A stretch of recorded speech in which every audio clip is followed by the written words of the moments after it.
Bonjour à tous et bienvenue sur le plateau de l'invité. Aujourd'hui, c'est une émission spéciale. Nous partons à la rencontre de Jacques Reynaud, président de l'association l'ARC, Association pour la recherche sur le cancer. Bonjour Jacques, bienvenue. Bonjour. Alors déjà, dans un premier temps, expliquez-nous comment est née cette association et depuis quand existe-t-elle ? Alors l'ARC existe et on va fêter cette année son cinquantenaire. Depuis 1962, parce que ses créateurs ont ressenti le besoin de rassembler des forces pour lutter contre le cancer et le moyen qui a été retenu est celui de la recherche. Comment les chercheurs peuvent aider à lutter contre le cancer pour le guérir, bien entendu, pour le dépister, pour le soigner, pour le prévenir. Et maintenant, la mission essentielle est vraiment le soutien des chercheurs dans les différents grands instituts français. Et l'ARC s'est également donné une deuxième mission qui est d'informer le grand public. Parce que c'est très bien, bien entendu, de savoir, de comprendre, mais il faut aussi faire comprendre et rendre des comptes au grand public. Alors on va revenir justement sur la recherche et la diffusion de ces informations. Combien de personnes travaillent à cette association et sont-ils tous bénévoles ? Alors, c'est une association reconnue d'utilité publique. Sa gouvernance, comme l'on dit, c'est un conseil d'administration, une vingtaine d'administrateurs bénévoles, et bien entendu, il y a une équipe de salariés qui supportent toutes les activités. Elles sont nombreuses. Il y a bien entendu la relation avec les donateurs, d'une part, ce sont les ressources. Deuxièmement, la relation avec tous les chercheurs, puisqu'il y a plusieurs centaines de projets qui doivent être expertisés chaque année.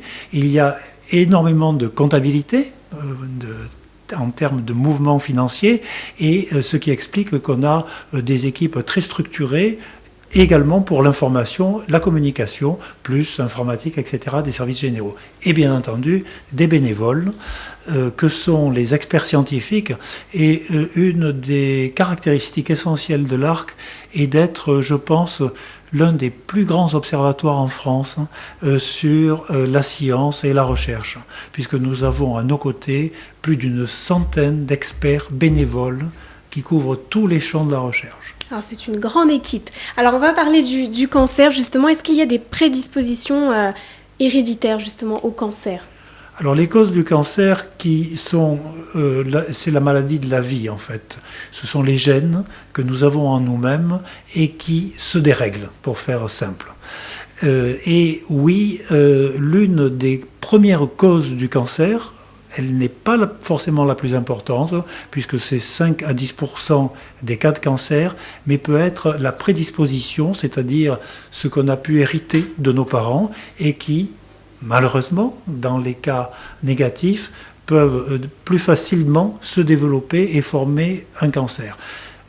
Pourquoi ? Parce que le gène est le support de l'hérédité. C'est ainsi que nous avons nos différences, qui les yeux bleus, qui les yeux marrons, mais aussi des bons gènes ou des gènes qui sont prêts à mal se réparer et, si j'ose dire, à mal tourner. Alors, quelles sont les causes du cancer ? Eh bien, on va regarder quelques explications en images et on se retrouve juste après.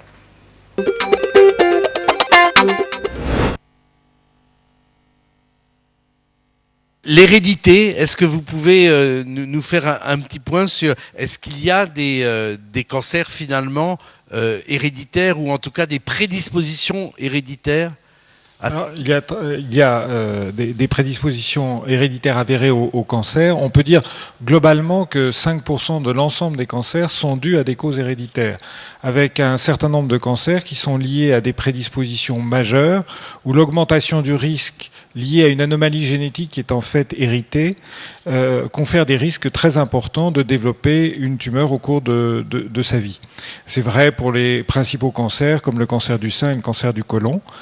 Alors pour ces deux types de cancers, par exemple, l'identification de ces prédispositions est extrêmement importante parce qu'on a des mesures de prévention qui vont éviter en fait la survenue d'une lésion tumorale importante parce qu'on va voir, par exemple, pour le cancer du côlon, des moyens de dépistage comme la coloscopie répétée qui va permettre en fait de faire disparaître les conséquences graves de cette prédisposition.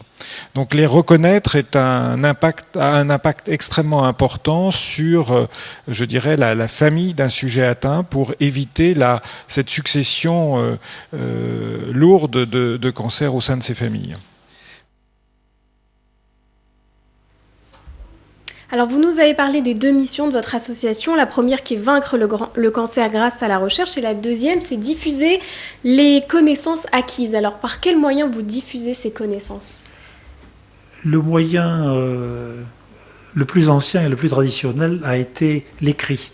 Depuis 50 ans, nous avions eu des revues qui régulièrement rapporter les résultats des chercheurs. Bien entendu, depuis, les moyens se sont considérablement développés et nous sommes maintenant en complément de ces moyens écrits sur Internet, qui est l'une des principales sources aujourd'hui où le grand public va vouloir chercher des réponses à ces nombreuses questions.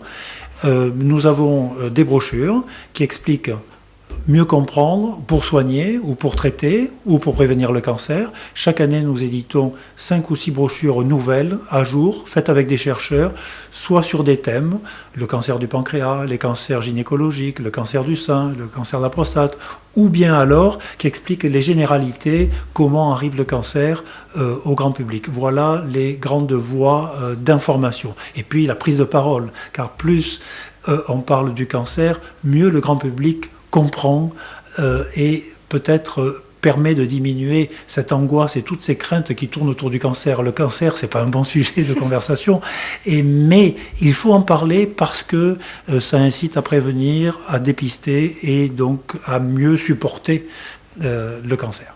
Alors, toutes ces informations que vous diffusez, est-ce qu'elles sont validées par des médecins ? Oui, ce sont les chercheurs eux-mêmes avec qui nous travaillons. On a parlé tout à l'heure de leur bénévolat et c'est une des grandes valeurs de l'Association pour la recherche sur le cancer de l'Arc, d'avoir à ses côtés toute la communauté scientifique, des recherches fondamentales jusqu'aux médecins, aux cliniciens. Donc, ces chercheurs valident nos brochures, valident nos textes et surtout nous permettent d'être en permanence à la pointe du progrès, à la pointe des avancées, car fort heureusement, il y a de nombreuses avancées tous les jours. Alors, est-ce que vous êtes sensible ou vous prêtez attention aux témoignages que peuvent vous apporter certains malades, par exemple ? Oui, nous avons des relations avec les malades et qui sont bien souvent dans la famille de donateurs.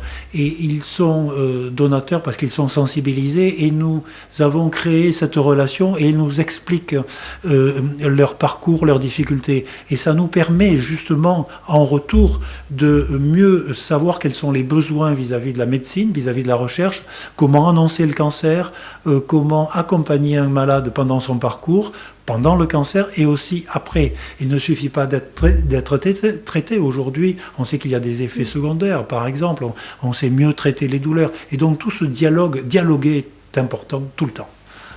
Alors, ce combat, donc mené grâce à la générosité de vos donneurs, passe par le financement de la recherche. Alors, comment vous financez ces recherches ?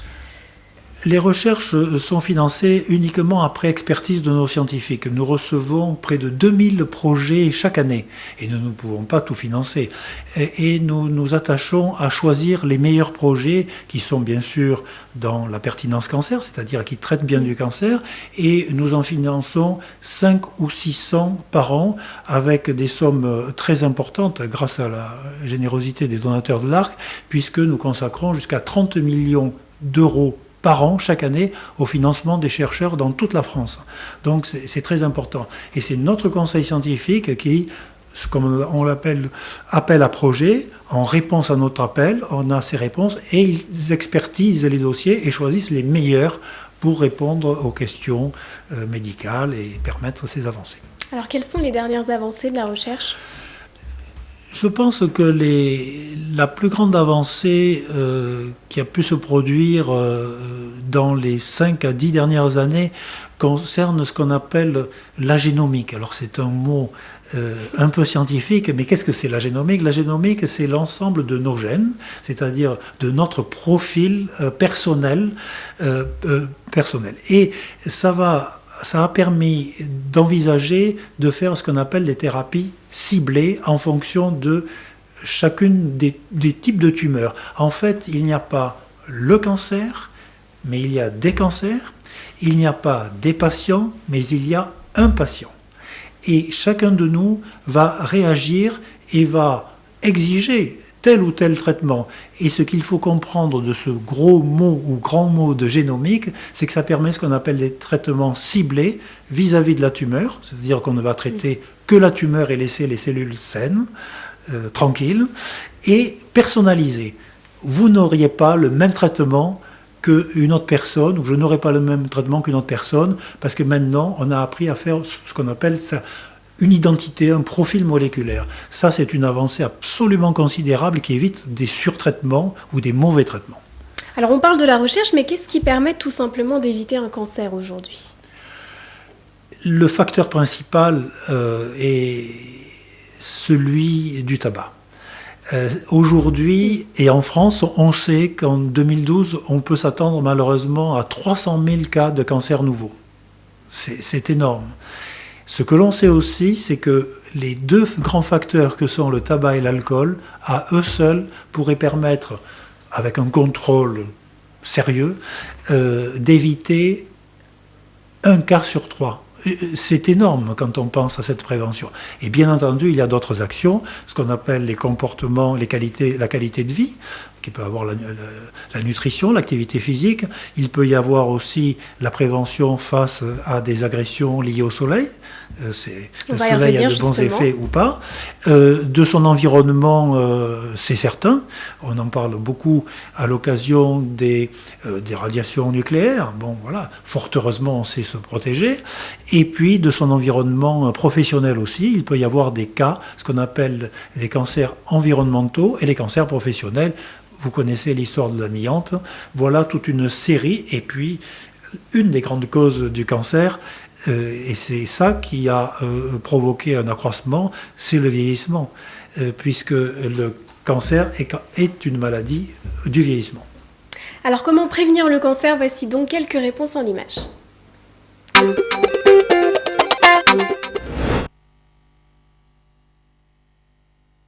Les recommandations sur le sport et les fruits sont-elles vraiment utiles pour éviter d'avoir un cancer, vu notre exposition à d'autres facteurs, la pollution, le stress, etc.